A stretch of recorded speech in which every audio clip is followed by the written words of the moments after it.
Hi friends, అందరూ ఎలా ఉన్నారు? బాగున్నారా? మేమైతే చాలా బాగున్నాం. మీరు కూడా బాగున్నారని మనస్ఫూర్తిగా కోరుకుంటున్నా. మీ బోనాల పండుగ ఎలా జరిగిందో నాకైతే తెలియదు, ఎందుకంటే మీరు షేర్ చేయలే కాబట్టి.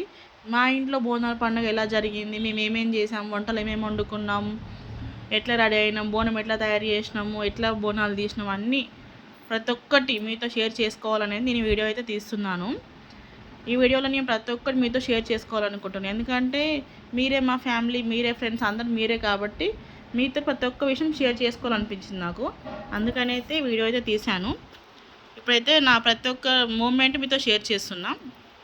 పొద్దున్నే మేము లేచి ఇల్లంతా శుభ్రం చేసుకొని, ఇల్లంతా కడిగి, బాసలు తోమేసి, పూజగా శుభ్రం చేసుకొని దేవుని పూజ చేసినాం. పూజ చేసినాక పూజ ముందు కొంచెం అంటే చిన్న చెక్క ఉంటుంది మాకు పూజ రూమ్ అంటే, ఆ చెక్క ముందు చిన్నగా పసుపుతోని ముగ్గుతోని బియ్యం పిండితో ముగ్గు వేసినాక ఇక బోనం కోసం అయితే బోనం వండాలి కాబట్టి అమ్మవారికి కొన్ని బియ్యం బోనం అయితే అందులో కొన్ని బియ్యం అయితే వేసి కొన్ని వాటర్ పోసి స్టవ్ పైన అయితే పెట్టిన.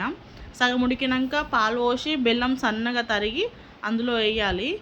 ఇట్లా వేసినాక మంచిగా ఉడికి బోనం రెడీ అవుతుంది. రెడీ అయినాక దాన్ని తీసుకొని ఫ్యాన్ కింద అయితే ఒక కడాయిలో వాటర్ పోసి బోనం వల్ల పెట్టి, ఎందుకంటే బోనం వేడిగా ఉంటుంది కాబట్టి పూజించలేము ఏం, మనం కాలుతుంది, చేతి కాలుతుంది కాబట్టి.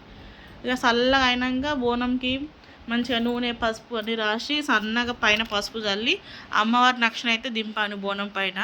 నాకైతే అసలు ఎంత బాగా అనిపించింది అంటే, బోనం పూజిస్తున్న సేపు ఎంత అంటే మనసుకి ఎంత హాయిగా ఎంత మంచిగా అనిపించింది అంటే చెప్పలేను. అది ఆ ఫీలింగ్ అనేది చెప్పడానికి కూడా నాకు రాదు అసలు. బోనం అయితే రెడీ అయిపోయింది. బోనంకి పూలు, వేప కొమ్మలు, శాఖ కోసము కొంచెం పెరుగు అయితే వేసినాము.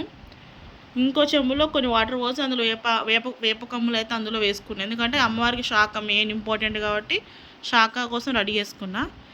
ఇక బోనం పక్కన పెట్టిన రెడీ చేసి, ఇక అమ్మవారికి పొడి బియ్యం పోయాలి కాబట్టి పొడి బియ్యం కోసం బియ్యము, గాజులు, పసుపు కొమ్ము, వక్క, పోక, కొబ్బరి, పసుపు కుంకుమ, చీర అన్నీ రెడీ చేసి పెట్టుకున్నా.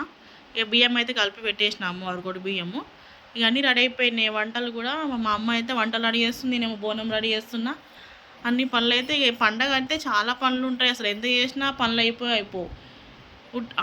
పండగ అయితే భయం అనిపిస్తుంది మనసుకి, ఎన్ని పనులు ఎప్పుడైపోతే అనుకుంటాం, కానీ ఇక స్టార్ట్ చేసినామంటే అవి అయిపోతూనే ఉంటాయి, మనం చేస్తూనే ఉంటాం. ఇక బోనం అవన్నీ రెడీ అయ్యేసరికి మాకు మధ్యాహ్నం 2-3 అయింది.